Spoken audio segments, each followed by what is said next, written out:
बहुत हैं।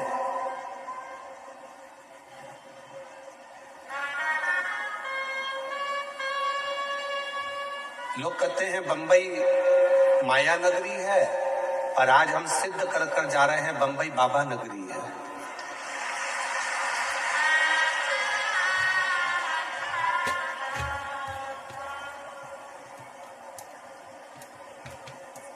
ये महाराष्ट्र छत्रपति वीर शिवाजी का है।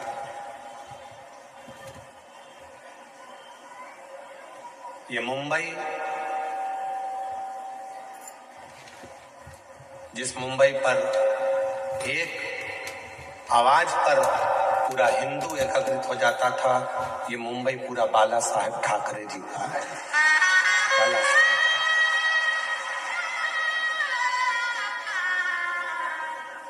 बाला साहेब ठाकरे जी ने 3 चीजें अपनी जिंदगी में बड़ी अच्छी तरह से अपनाई। एक, सत्य को उन्होंने अपनाया। दूसरा, सनातन को उन्होंने बहुत अच्छी तरह से जानकर जनमानस में प्रेरणा दी। और तीसरे नंबर पर बाला साहेब ठाकरे जी ने भगवा को घर घर तक पहुंचाया। वो बाला साहेब ठाकरे।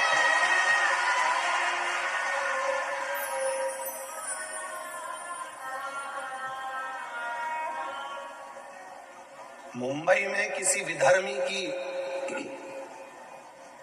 महाराष्ट्र में किसी विधर्मी की निगाहें ऊपर नहीं होती थी जब बाला साहेब ठाकरे जी का एक हुक्म हो जाता था। जब हाथ में भगवा लेकर जब बाला साहेब ठाकरे जी अपनी हुंकार भर देते थे सिंह जैसी, तो सब अपने अपने दिल में जाकर घुस जाते थे। वो गर्जना बाला साहेब ठाकरे जी की थी।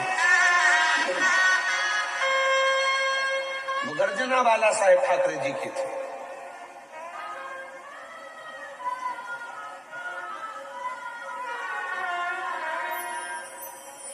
जिस समय पर अमरनाथ जी की यात्रा को रोकने की बात आई थी, उस समय पर भारत की भूमि का कोई व्यक्ति नहीं बोला था। केवल एक मुंबई से, महाराष्ट्र की धरा से, छत्रपति वीर शिवाजी की इस भूमि से एक शेर धाड़ कर बोला था। वो थे बाला साहब ठाकरे जी। अगर अमरनाथ की यात्रा रुकी तो तुम्हारी भी आगे की यात्रा रोक दी जाएगी। याद रखना, जाना मुंबई से ही, तुम्हें जाना मुंबई से ही है। इस बात का अंदाजा लगा कर बैठना। 3 चीजें मेरे बाला साहब ठाकरे जी ने अपने जीवन में अपनाई है। एक, सत्य को, दूसरा सनातन को, और तीसरा भगवा को। और जिसने अपनी जिंदगी में ये 3 चीजों को धारण कर लिया, समझ लेना सत्य सनातन धर्म की जय होने लगेगी और पूरा राष्ट्र भगवामय होगा। पूरा राष्ट्र भगवान। हम पहचान नहीं पाते शिव को, हम पहचान नहीं पाते भगवान को, हम पहचान नहीं पाते परमात्मा की उस अविरल भक्ति को।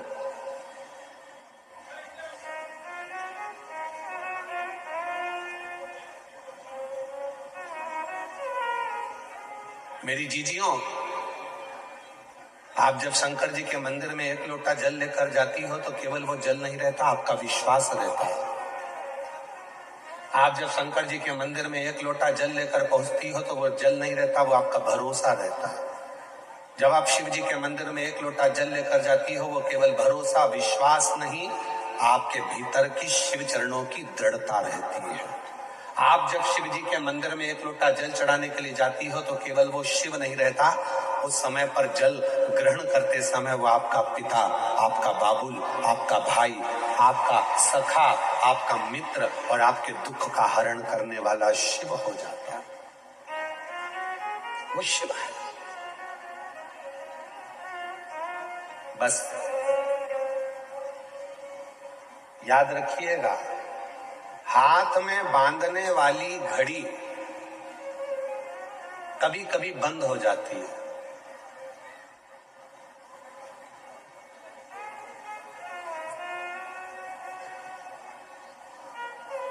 केवल तुम्हारी ही घड़ी बंद नहीं होती, हमारी भी हो जाती है। तो कई बार हमारे आशीष जी हमको इशारा कर कर बोल देते हैं, समय हो गया, घड़ी गड़बड़ हो गई है, चल नहीं रही है।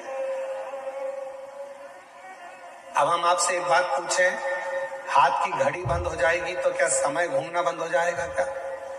समय चलना बंद हो जाएगा क्या? जम के बोलो जरा। नहीं। घड़ी बंद हो जाएगी तो क्या समय चक्र चलना बंद हो जाएगा क्या? नहीं, नहीं हो सकता। समय अपनी रफ्तार से चल रहा है, समय अपनी रफ्तार से आगे बढ़ रहा है। घड़ी बंद हुई है, समय बंद नहीं हुआ। तो फिर कई लोग ऐसे भी हैं, परिवार ने धोखा दे दिया तो उन्होंने जीना ही छोड़ दिया।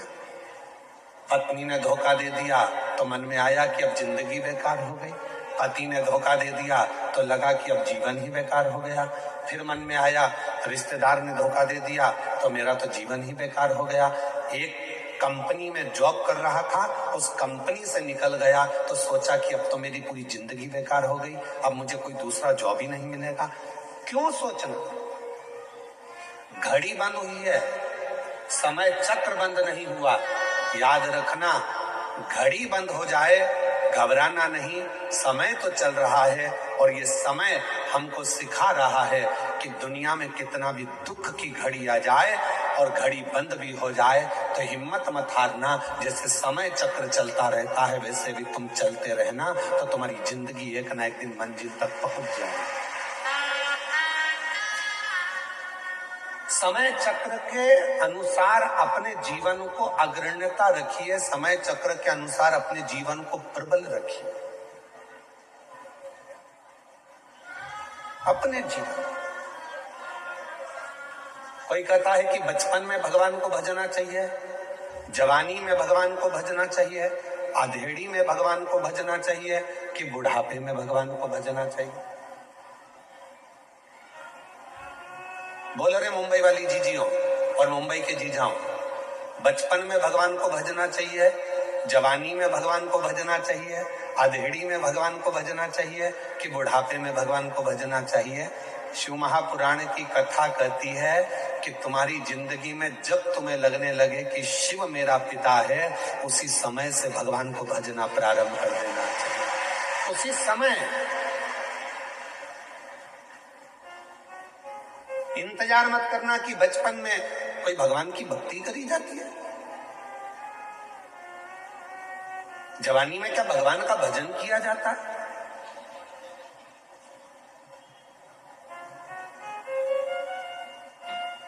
नामदेव जी महाराज बाल्यावस्था से हरि विठ्ठल पांडुरंगा का भजन करते थे।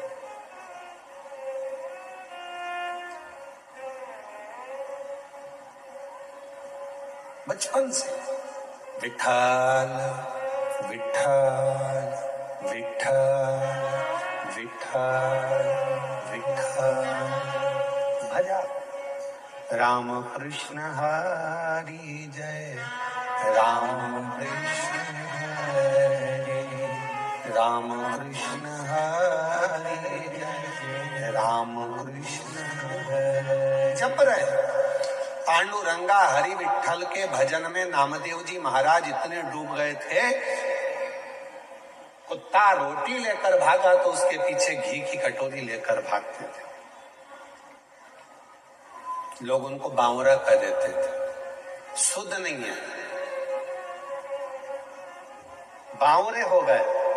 जैसे मीरा भई रे बावरी, मीरा को भी लोग बावरी कह देते थे, पागल कह देते थे, वैसे नामदेव जी को भी बावरा पागल कह। कुत्ते के पीछे घी की कटोरी लेकर भाग रहे हैं कि कोरी रोटी ना खा ले, घी लगा कर दूंगा। उन्हीं नामदेव जी महाराज की झोपड़ी में आग लग जाती है।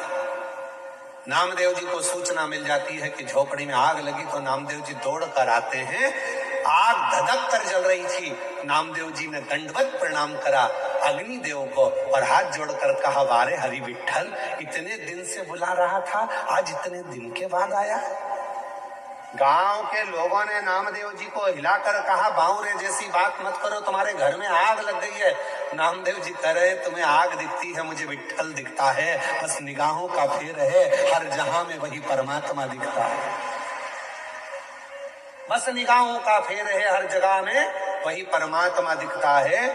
तुझ में मुझ में हर एक में विट्ठल नजर आता है, ये अग्नि नहीं मुझे मेरा पांडुरंगा नजर आता है। और नामदेव जी ने तुरंत जिस कमरे में आग लगी थी दूसरा कमरा खोल दिया, दूसरे कमरे को खोला, तीसरा कमरा खोल दिया और भगवान से बोला आओ अंदर प्रवेश करो, इसमें भी चले जाओ, इसमें भी जाओ। और आग लगती लगती दूसरे कमरे में आग लग गई, तीसरे कमरे में आग लग गई। नामदेव जी बाहर गए, जितना सामान अंदर रखा था वो भी उठा उठा के डालने लगे। गांव के लोग सामान को बाहर निकाल रहे थे, नामदेव जी उनसे ले लेकर अंदर डाल रहे थे। गांव के लोगों ने कहा नामदेव आग लगी है। नामदेव जी बोले आग नहीं, विट्ठल आया है, विट्ठल। चोक पुराओ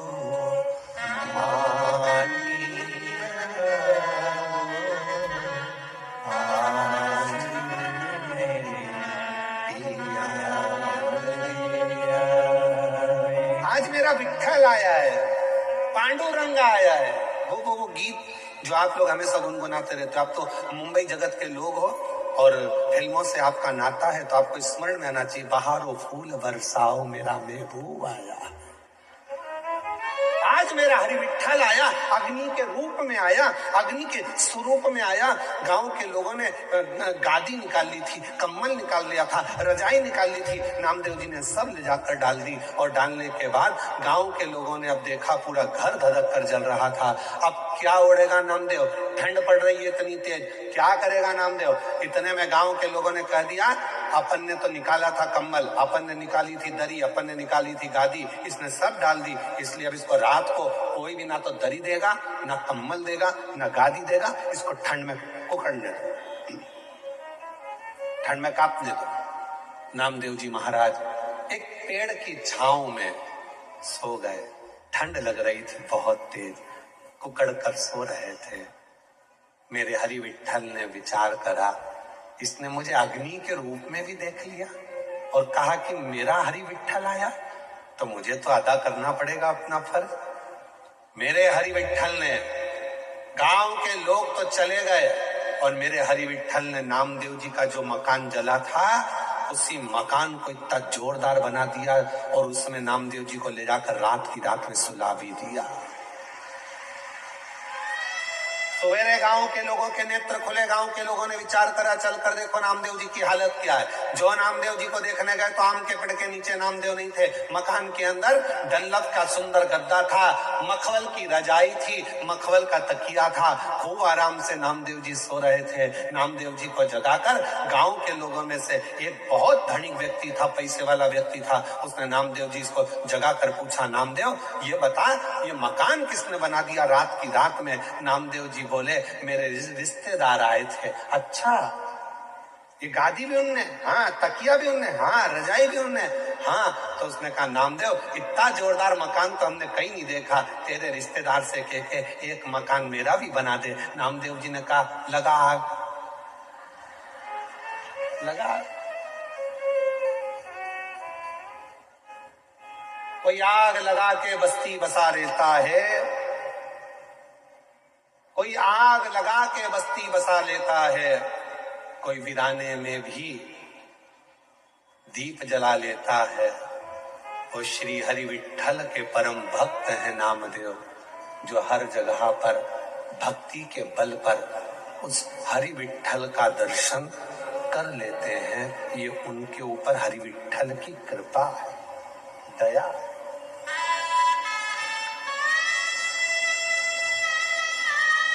पड़ोसी कह रहा है हमारा मकान बनवा दो, लगा आग लगाना कोई साधारण नहीं है, पूरा समर्पित होना साधारण नहीं है।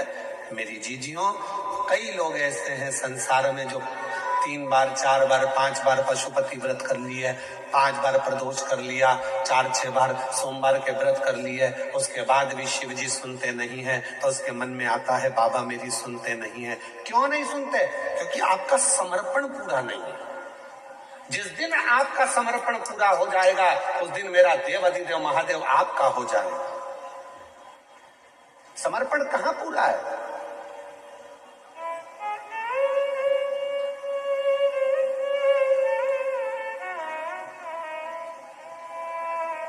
एक पत्र है,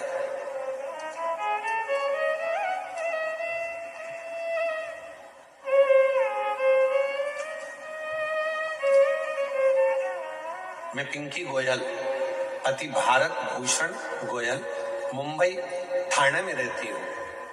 कहीं बैठी हो तो हाथ हिला सकती हैं। मेरा नाम है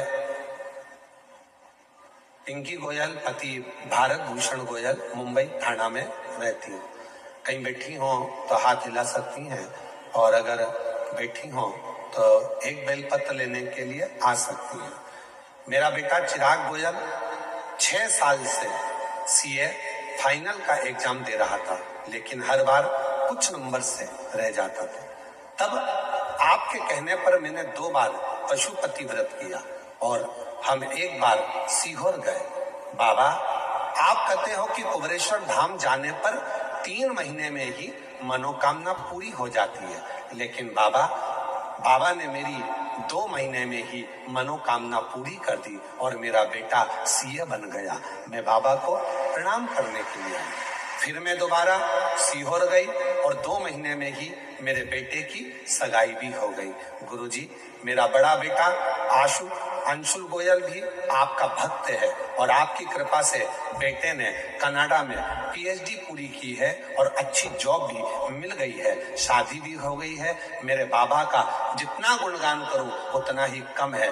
बाबा इसी तरह हमारे पूरे परिवार पर और पूरे देश पर अपनी कृपा बनाकर रखें, यही शिव की कृपा। विश्वास था, पक्का था, मन में ये विश्वास था कि पशुपति व्रत करूंगी, मेरा काम होगा। मन में ये विश्वास था कि सीहोर जाऊंगी, कुबेरेश्वर धाम पर जाकर कंकर शंकर पूजन करूंगी, रुद्राक्ष लाऊंगी, मेरा बाबा मुझे संभाल लेगा। जब विश्वास है तो परमात्मा है, अगर विश्वास ही नहीं तो परमात्मा कहां से होगा? भरोसा ही तो परमात्मा है। आप इतनी संख्या में आए हो, इतनी संख्या में आप लोग आए हो।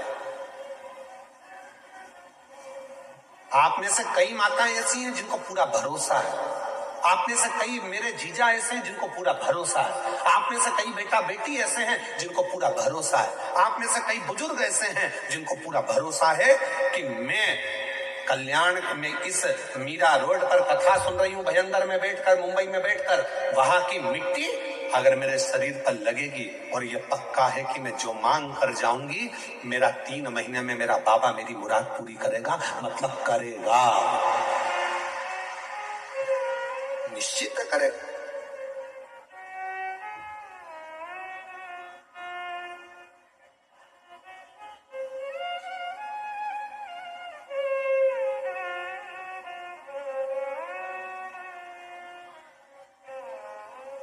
कल एक बहन जी ने एक पत्र लिखा था और उस पत्र को हमें ढूंढना पड़ेगा। उस पत्र में उन्होंने लिखा था कि आपकी कथा सुनते सुनते मुझे शंकर जी से मोहब्बत हो गई। नीचे पत्र में लिखा था, क्या आपको शिव जी से मोहब्बत हुई है?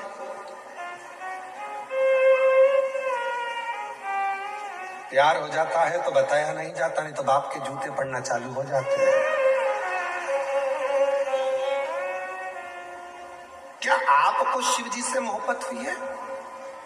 वो माँ ने पत्र में लिखा, आपकी कथा सुनते सुनते मुझे शिव जी से मोहब्बत हो गई। क्या आपको शिव जी से मोहब्बत हुई है? हम कहेंगे, हमारा तो पूरा जिगरा शिव में बसता है, मोहब्बत तो बहुत छोटी सी चीज है। पूरा जिगरा, मोहब्बत तो बहुत छोटी सी चीज।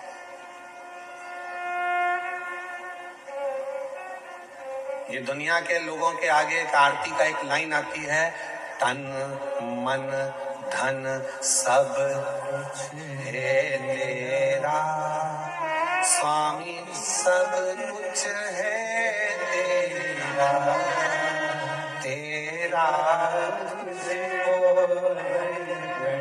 प्रभु का प्रभु को समन क्या लागे।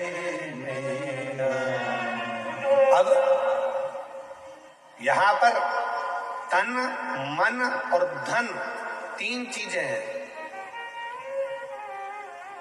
3 चीजें मतलब ये दृष्टि भी तुम्हारी है, ये मेरा स्वरूप भी तुम्हारा, पूरा शुरू।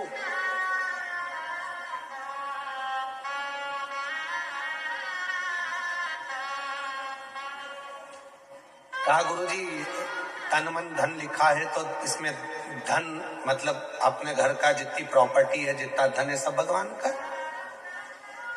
नहीं, तुमने कमाया है तुम्हारा, मना कौन कर रहा? तो फिर तन मन धन लिखा तो हमने कहा गाने की एक लाइन याद कर लो, चांदी जैसा रंग है तेरा सोने जैसे बाल, एक तू ही धनवान है गोरी बाकी सब कंगाल। मतलब तेरे पास में इतना वैभव, परमात्मा ने तुझे करोड़पति बनाकर भेजा है, लाखों के नेत्र देकर भेजा है, लाखों की किडनी देकर भेजा है। दुनिया का जो व्यक्ति कहता है कि मैं गरीब हूं, समझना पक्का झूठ बोलता है। परमात्मा ने किसी को भिखारी बनाकर पैदा नहीं करा, परमात्मा ने करोड़पति बनाकर पैदा करा। परमात्मा कभी किसी को गरीब बनाकर पैदा नहीं करता, परमात्मा हमेशा सेठ बनाकर पैदा करा है। बस इतना याद रखना, अपने हुनर को निखारिए, अपने भीतर जो परमात्मा ने दिया है उसको निखारने का प्रयास करिए, अपने भीतर जो परमात्मा ने दिया है उसको सामने लाने का प्रयास करिए। जिस दिन आप अपने हुनर को निखारना प्रारंभ करोगे, एक दिन आप अपने आप समझ जाओगे कि परमात्मा ने आपको कितना करोड़पति बनाकर भेजा है, कितना धनपति बनाकर भेजा है। हम अपने आप को निखार ही नहीं रहे।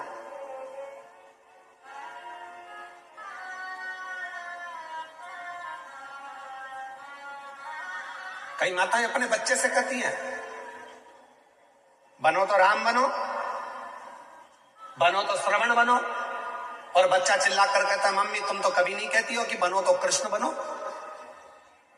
माँ ने कहा हम इसलिए नहीं बोलते क्योंकि तुम समझोगे कि भगवान कृष्ण ने माखन को चुराया, भगवान कृष्ण ने चीर चुराया, तो हमको लगता है कि तुम भी कहा कुछ वैसा ना करने लगो, इसलिए हम तुम्हें कृष्ण नहीं, हम तुम्हें राम बनने को कहते हैं, हम तुम्हें श्रवण बनने को कहते हैं। इतनी देर में बच्चा कहता है अगर तुम कहती हो कि राम बनो श्रवण बनो तो मैं राम बनने को तैयार हूं। जैसे दशरथ जी ने अपनी पूरी सत्ता राम जी को सौंपी थी, लाओ जरा तिजोरी की चाबी सौंपी है, देव हमको तिजोरी की चाबी। कठिन है, इसलिए अपने बच्चों से कहना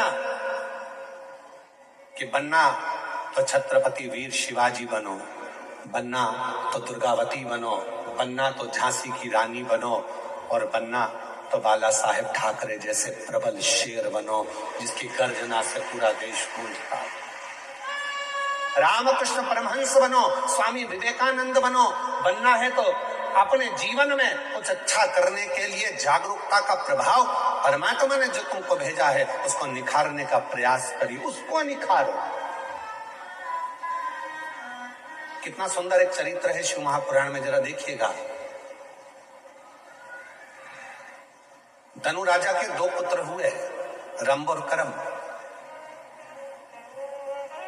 दोनों के घर में औलाद नहीं थी। जल में बैठकर दोनों तप कर रहे थे, इतने में एक मगर आ गया और मगर ने करम्ब को खा लिया।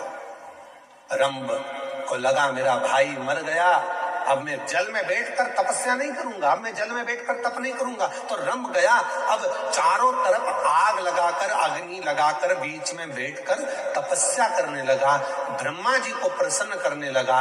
ब्रह्मा जी प्रसन्न हो गए, मांगो रंभ तुम्हें क्या चाहिए? रंभ ने कहा मेरे घर में औलाद नहीं है, संतान नहीं है, आप कृपा करो और मेरे घर में संतान हो। तो कह दिया ए रंभ, तू तपस्या कर कर जैसे उठेगा, जिसको भी प्रेम से देख लेगा, जिसको भी तू प्रेम से देखेगा उसी से तेरी औलाद हो जाएगी।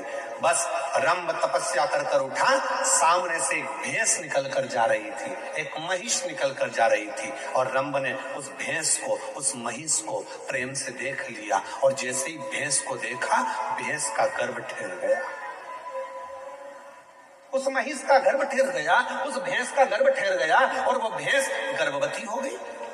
भैंस जब अपने मालिक के घर पहुंची, उसका जो पति था भैंसा, महिषा, उसने देखा कि मेरी पत्नी गर्भवती हो गई, इसके गर्भ में किसका बच्चा है? भैंसे ने ध्यान लगाया तो मालूम पड़ा कि वो रंभ का पुत्र है। क्रोध में आ गया महिषा और महिषा को क्रोध आया, भैंसे को क्रोध आया और रंभ के साथ वो युद्ध करने चले गया और आखिरी में उसने रंभ को मार डाला। जैसे ही रंभ मर गया, उसके नगर के लोगों ने उसका अंतिम संस्कार करना प्रारंभ करा। चिता लगाई, अंतिम संस्कार हो रहा है, चिता पर लेटाया, चारों तरफ से आग लग गई।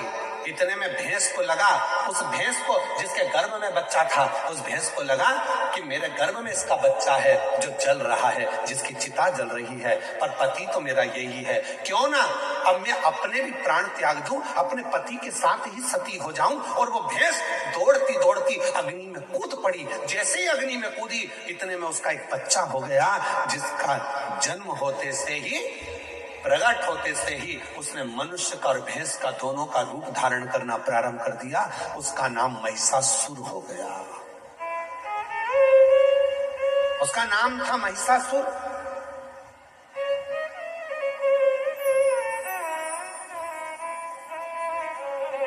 भैंस का रूप धारण कर भैंसे का बड़ा रूप धारण कर सामने आ गया।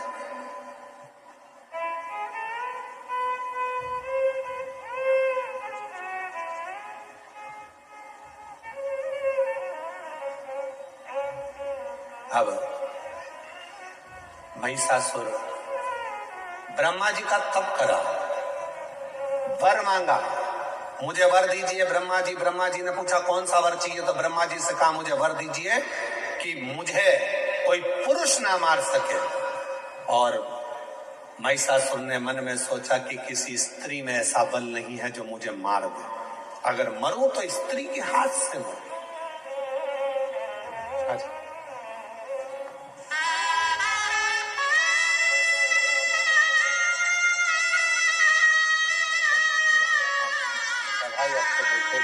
सीए भी बनने की और दूसरे बेटे का भी अच्छा जॉब की। एक बार जोरदार ताली बजाओ।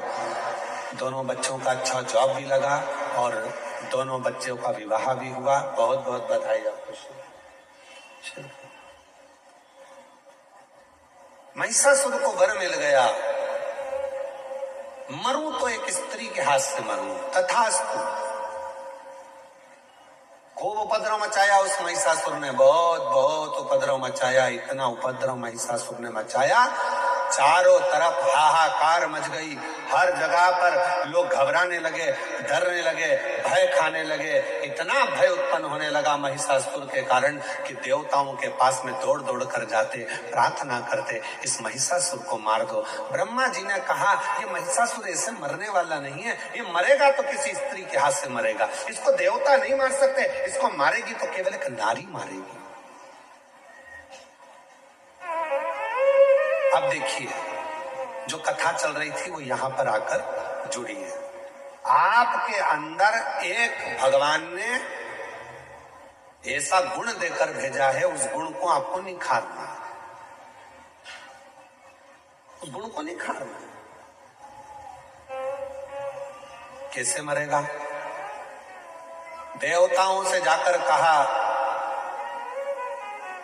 आप सबकी धर्म पत्नियों को जाकर कहिए कि कोई एक इस महिषासुर को मार दे। इंद्रदेव की पत्नी से कहा क्या तुम मार सकती हो?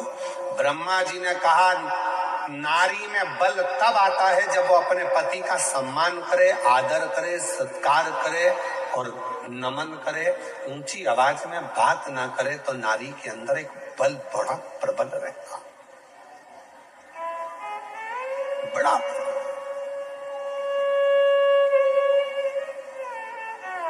मेरी जीजियों, हम जानते हैं आप सब बहुत अच्छे शहर में रहते हो, बहुत विद्वत शहर है मुंबई, बहुत विद्वत शहर है। हम सब जानते हैं कि आप लोग बहुत विद्वान भी हैं, पर एक निवेदन आप सब से करेंगे, आप बनो विद्वान, मना नहीं है, आप बहुत अच्छे शहर में रह रहे हो, आपकी विद्वत्ता है, फिर भी निवेदन है, एक माता पिता को, दूसरा घर के बुजुर्ग को, तीसरा अपने पति को, चौथा अपने परमात्मा को प्रणाम करने में कभी पीछे मत हटो, उसको नमन जरूर करा दो। घर के बुजुर्गों को नमन करने पर हमारे ऊपर यदि कोई तकलीफ आने वाली होती है तो वो कट जाती है, वो तकलीफ कट जाती है।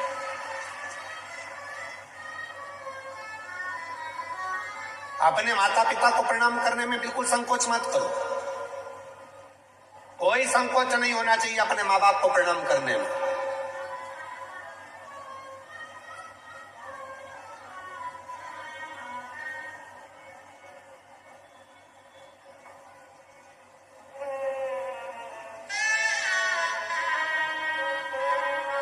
एक हमारे बहुत अच्छे जजमान हैं, बहुत अच्छे हैं, उनके 4 लड़के हैं, 2 विदेश में रहते हैं, 2 इंडिया में रहते हैं, भारत में, और बड़े बड़े शहर में रहते हैं। और हमारे जजमान ब्यावरा के पास में रहते हैं। तो हमने उनसे कहा कि अब तुम बुजुर्ग हो गए हो दोनों, तो बेटों के पास क्यों नहीं चले जाते? तो कहा गुरुजी हम गए थे, हम विदेश के दोनों बेटों के पास गए। हमारा एक बेटा बेंगलोर में रहता है, हम वहां भी गए। फिर एक हमारा बेटा हैदराबाद में रहता है, हम वहां भी गए। अच्छा, तो फिर अब इस अवस्था में, इतनी बुढ़ापे अवस्था में, तो तुमको बेटों के पास रहना चाहिए, तो फिर यहाँ क्यों वापिस ब्यावरा आ गए, फिर वापिस यहाँ रह रहे हो क्यों? गुरुजी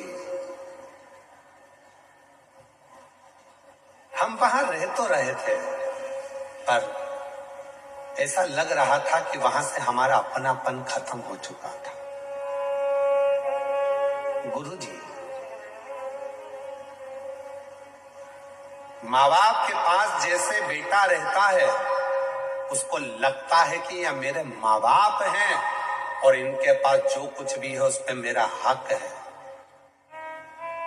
जैसा बेटा रहता है अपने माँ बाप के पास में और उसको लगता है कि ये मेरे माँ बाप है और उनके पास जो है उस पर मेरा हक है। पर आज हम आपसे कहते हैं गुरुजी, जब माँ बाप अपने बेटे के पास रहते हैं तो ऐसा लगता है कि हम किसी पड़ोसी के घर में कुछ दिन रहने के लिए आए हैं, किसी पड़ोसी के घर में। हमें अपना हक नहीं लगता, डर लगता है। सामान तेज गिर गया, बेटा जाग कर आएगा कुछ कह देगा, पानी ज्यादा गिर जाएगा तो बहू कुछ कह देगी, कुछ कहूंगी तो पोता पोती कुछ कह देंगे, डर सा रहता है। इसलिए गुरुजी हम उनके पास नहीं, अपने गांव में ब्यावरा के पास में रहते हैं, 2 रोटी बनाकर खा लेते हैं, कम से कम भय की जिंदगी तो नहीं जीते, अपनी गुड जिंदगी को जीने का प्रयास करें। क्यों हो रहा है? किस लिए हो रहा है? क्या कारण है जो आज माता पिता को अपने बच्चों के पास रहने में भय उत्पन्न होने लगा है? भय लगता है क्यों? क्योंकि हमने उसको आदर करना बंद करवा दिया। आप सिखाओ, 4 जगह पर झुकने पर कभी भी आप हार नहीं मान सकते। माता पिता के आगे झुकिए, घर के बुजुर्गों के आगे झुकिए, दूसरे नंबर पर, तीसरे नंबर पहले घर के माँ बाप के आगे झुकिए, घर के बुजुर्गों के आगे झुकिए, अपने अगर विवाह हुआ है, पति है, उसको भी प्रणाम करिए। और परमात्मा जिसको तुम भजते हो, जिसको तुम स्मरण करते हो, जपते हो, उसको प्रणाम करने में पीछे मत हटो। और एक बात और अपने अंदर उतार कर रखिए, किसी से गुरु मंत्र लो मत लो।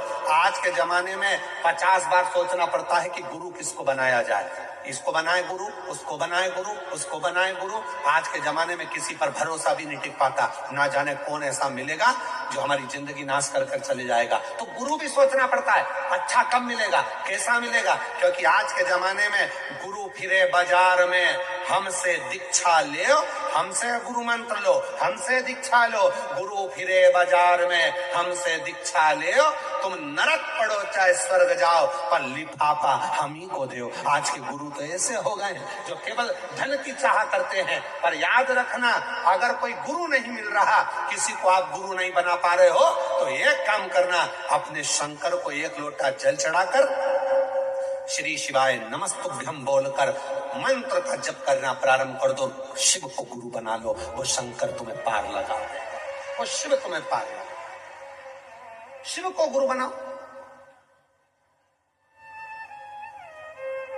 प्रणाम करो, माता पिता को प्रणाम करो, घर के बुजुर्गों को प्रणाम करो, पति को प्रणाम करो, परमात्मा को प्रणाम करना चाहिए।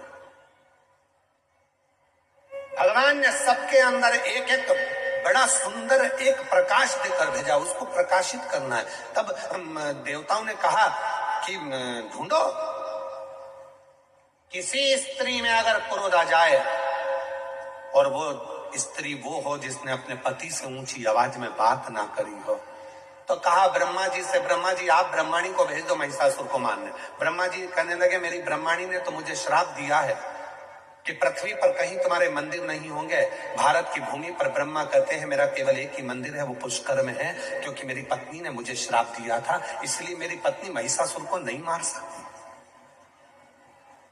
मेरी पत्नी महिषासुर को नहीं मार सकती। तो इंद्र से कहा इंद्र तू अपनी इंद्राणी को भेज दे। इंद्राणी ने कहा जब कल्प वृक्ष जा रहा था मेरी पत्नी क्रोध में आ गई थी और उसने मुझे अपशब्द कह दिया था, मेरी पत्नी इंद्राणी भी महिषासुर को नहीं मार सकती। फिर कहा भगवान विष्णु से आप लक्ष्मी जी को भेजिए और लक्ष्मी जी से कहो कि महिषासुर को मार दे। लक्ष्मी जी की बात आई तो भगवान विष्णु ने कहा लक्ष्मी महिषासुर को नहीं मार सकती, क्योंकि एक बार मैं लक्ष्मी जी तैयार हो रही थी, श्रृंगार कर रही थी और मैं लक्ष्मी पर हंस दिया था तो लक्ष्मी ने मुझे श्राप दे दिया था, हे नारायण तुम मुझे देखकर घोड़े जैसे हंसे हो, मैं तुम्हें श्राप देती हूँ कि तुम्हारा सिर कटेगा और तुम्हारा को घोड़े का मुंह लगेगा, तुम्हारा हयग्रीव अवतार होगा। तो मेरा घोड़े का मुख लगा और मैंने हयग्रीव अवतार धारण करा, तो लक्ष्मी भी महिषासुर को नहीं मार सकती। तब देवताओं ने कहा केवल एक पार्वती ऐसी है जो अपने पति से कभी चिढ़कर नहीं बोलती, कभी क्रोध में नहीं बोलती, इसलिए केवल पार्वती महिषासुर को मार सकती है। केवल पार्वती, कोई देवी में सामर्थ्यता नहीं है पार्वती के अलावा जो महिषासुर को मार दे। शंकर भगवान बोले मेरी पार्वती को तो गुस्सा ही नहीं आता, जब गुस्सा ही नहीं आता तो मारेगी कैसे? जब गुस्सा आता है तो टूट पड़ती है, क्रोध आएगा तो झगड़ा करेगी ना, इसको तो क्रोध ही नहीं आता। इतने में ब्रह्मा जी ने कहा अब तुम्हें उसको गुस्सा तो दिलाना पड़ेगा। तो भगवान शंकर ने मन में सोचा गुस्सा कैसे दिलाऊं।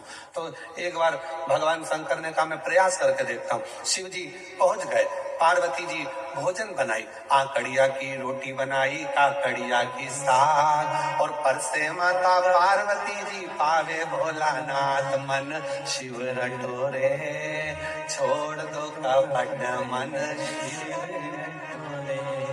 मन शिव रटोरे छोड़ दो कपट मन शिव रटोरे। आकड़िया की रोटी बनाई, काकड़िया की साग, बोलो बोलो, आकड़िया की रोटी बनाई, काकड़िया की साग और परसे माता पार्वती जी, परसे माता पार्वती जी और पावे भोलानाथ, मन शिव रटोरे छोड़ दो कपट मन शिव रटोरे। पार्वती जी ने भोजन परोसा, शिव जी भोजन कर रहे थे। शंकर भगवान गुस्सा दिलाने के लिए तैयार हो गए, पार्वती तेरा अगला जन्म कितना विचित्र था पार्वती, हे पार्वती कितना विचित्र। पार्वती को कुछ सूझ ही नहीं पड़ी, वो तो अपनी रोटी बनाने में लगी थी।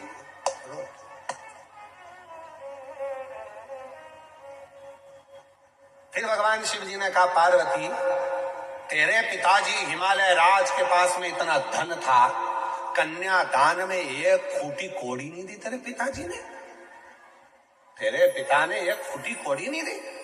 सोचा था शिव जी ने कि पार्वती को गुस्सा आ जाएगा। पार्वती तेरे पिताजी के पास में कितना धन था, गाड़ियां, अलमारियां, वैभव सब था, फिर भी तेरे पिताजी ने कुछ नहीं दिया। पार्वती जी सिर पे पल्लू लेके मुस्कुरा के बोली मेरा पिता तो दे देता, तुम्हारे घर में रखने की जगह है। शंकर भगवान मन में सोचे मैं इसके बाप के ऊपर पहुंचा, ये मेरे बाप के ऊपर पहुंच गई, क्या बोलूं, गुस्सा तो आ ही नहीं रहा। तब शिव जी ने ध्यान लगाकर फिर कहा पार्वती सूखे पत्ते खाते खाते तू एकदम अर्पणा हो गई थी, काली पड़ गई थी। याद है तुझे? मैंने तुझे काली कहा था।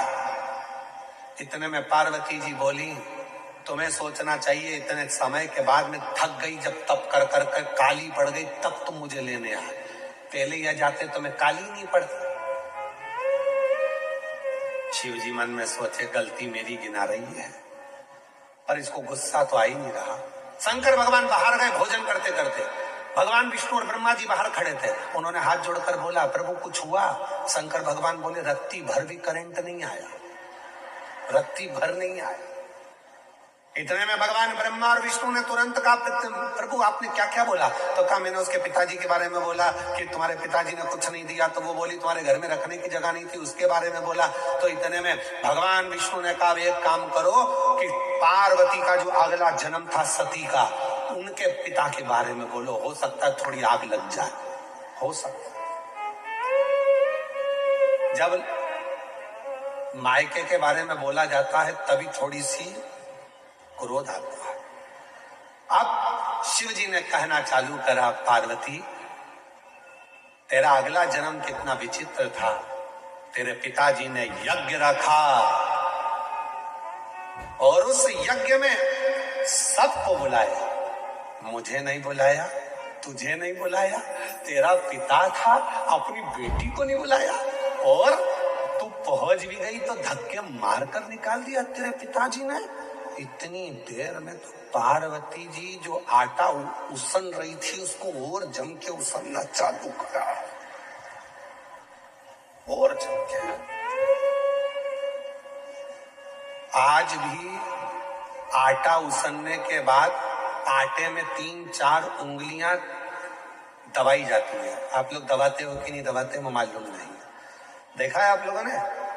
आटा उसनने के बाद उसमें 3-4 उंगलियों को ऐसे ऐसे दबा दिया जाता है, दबाते हैं उसके अंदर।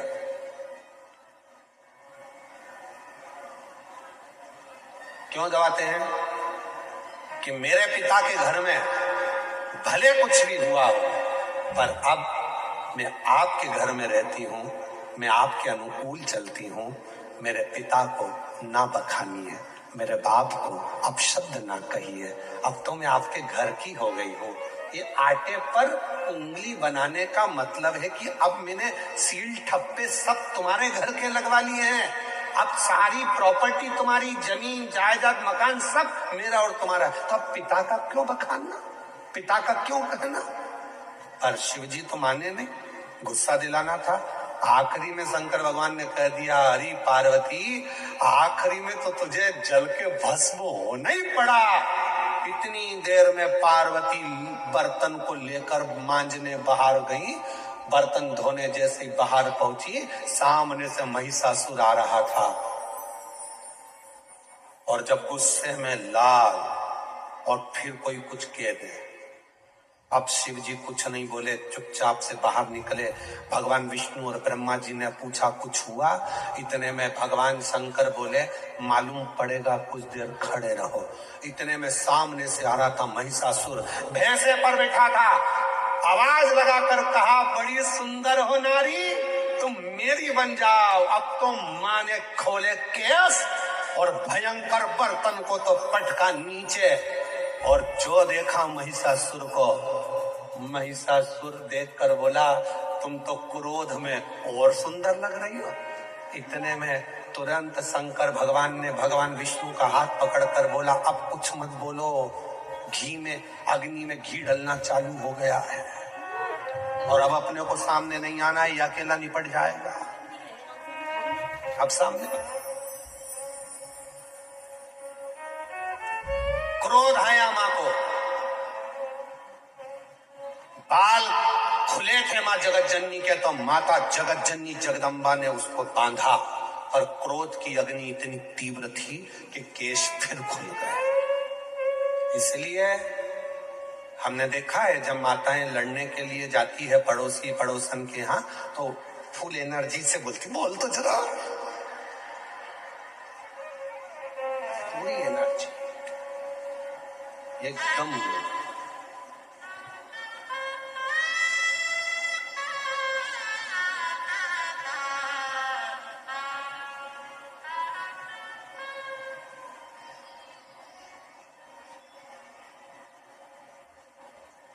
तो वो कई माताएं जूड़ा बांध के उसमें ऐसा फूल लगा लेती है, ऐसे ऐसे थोड़ा थोड़ा थोड़ा थोड़ा चारों तरफ फूल लगाते हैं।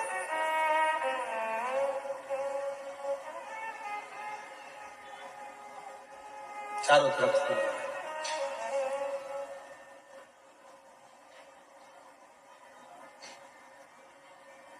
हमारा निवेदन है, वो फूल देखकर फ्लावर मत समझ लेना। जूड़ा बंधा है मतलब फायर है, जूड़ा बंधा है मतलब प्रबल है। पार्वती मैया ने अपना जूड़ा बांधा, जो जाने लगी केश फिर खुल गए। इतने में महिषासुर बोला, मैं तुझे अपनी बनाऊंगा। पार्वती जी ने जो जगदम्बा का रूप रखा, ठहाका लगाया, सिंह को बुलाया। भैंसे पर था महिषासुर, मां चढ़ गई सिंह पर। सारे देवता पुकारने लगे मेरी मां को। सारे सारे और जब महाराज, जब देवताओं ने पुकारा, आवाज लगाई, निवेदन किया, देवी दुर्गे उमा विश्व जननी रमा मातु तारा, एक जगदम्बा तेरा सहारा। देवी दुर्गे उमा विश्व जननी रमा मातु तारा, एक जगदम्बा तेरा सहारा। हे हजारों मां अपराध मेरा, हुआ धम पातकी तो तेरा। हे हजारों मां अपराध मेरा, हुआ धम पात की पुत्र तेरा। पुत्र होए आना तुम्ही मारो सदा, पुत्र प्यारा। एक जगदम्बा तेरा सहारा, देवी दुर्गे उमा विश्व जननी रमा मातु तारा। एक जगदम्बा तेरा सहारा, एक जगदम्बा तेरा सहारा। सारे देवता पुकारने लगे, मां कृपा करिए, करुणा करिए, मां दया करिए। ये सारा उपद्रव इस महिषासुर ने मचा रखा है, आप हमारी लाज रखिए, लाज। और तेरे भक्त जनों पर माता भीड़ पड़ी है भारी, और दानव दल पर टूट पड़ो मां।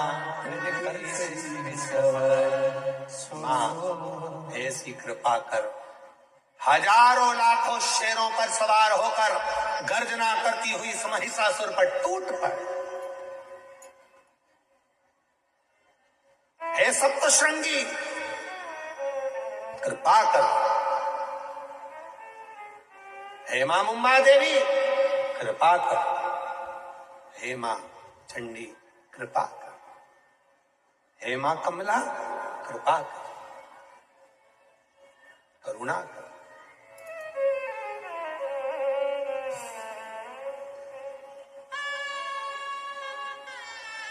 मां देवता निहार रहे, मां को क्रोध आएगा, करुणा करेगी, दया करेगी, टूट पड़े।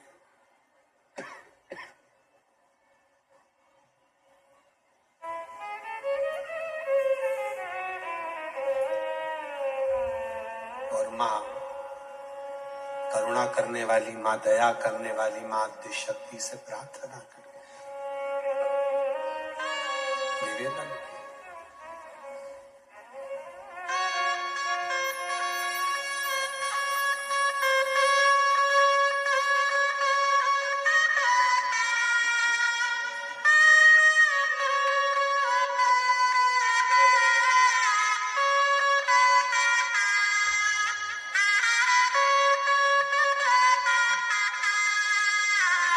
काल के पंजे से माता बचाओ, जय मां श्री भवानी।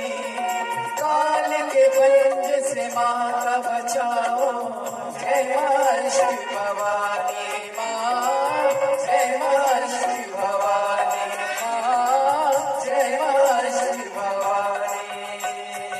हे नाम रे सबसे बड़ा तेरा नाम शिरोमणि, ऊंचे शिरोमणि, बिगड़े बना दे मेरे काम।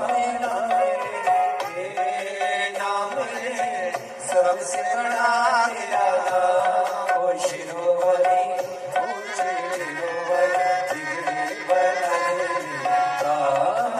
नाम रे दोनों हाथ उस बड़े प्रेम के साथ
की ज्योति जलाए। तू ही बता बेरस्ता ये दुनिया रचता रोके खड़ी है। तू ही बता बेरस्ता ये दुनिया रचता रोके खड़ी है।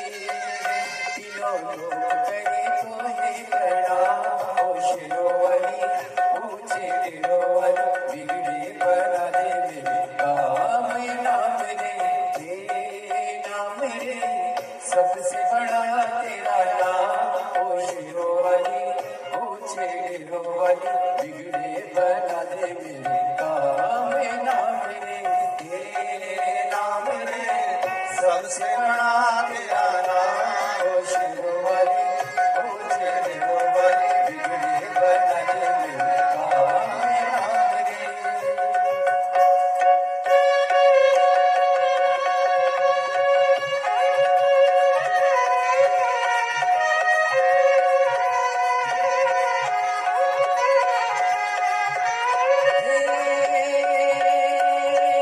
तू ही लेने वाली माता तू ही देने वाली तेरी जय जयकार करूं मैं भर दे झोली खाली माँ भर दे झोली खाली। काम सफल हो मेरा दे सागर का तेरे बल से हो जाए माँ निर्बल भी बलवान माँ निर्बल भी बलवान। बीच भंवर में डोली रही है पार लगा दे नैया जय जगदम्बे अष्ट भवानी अम्बे गौरी मैया माँ अम्बे गौरी मैया माँ अम्बे गौरी मैया। हे नाम रे सबसे बड़ा तेरा नाम ओ शिरोवली ऊंचे तिरोवल बिगड़े बने काम नाम रे नाम रे सबसे बड़ा तेरा नाम ओ शिरोवली ऊंचे तिरोवल बिगड़े बने काम नाम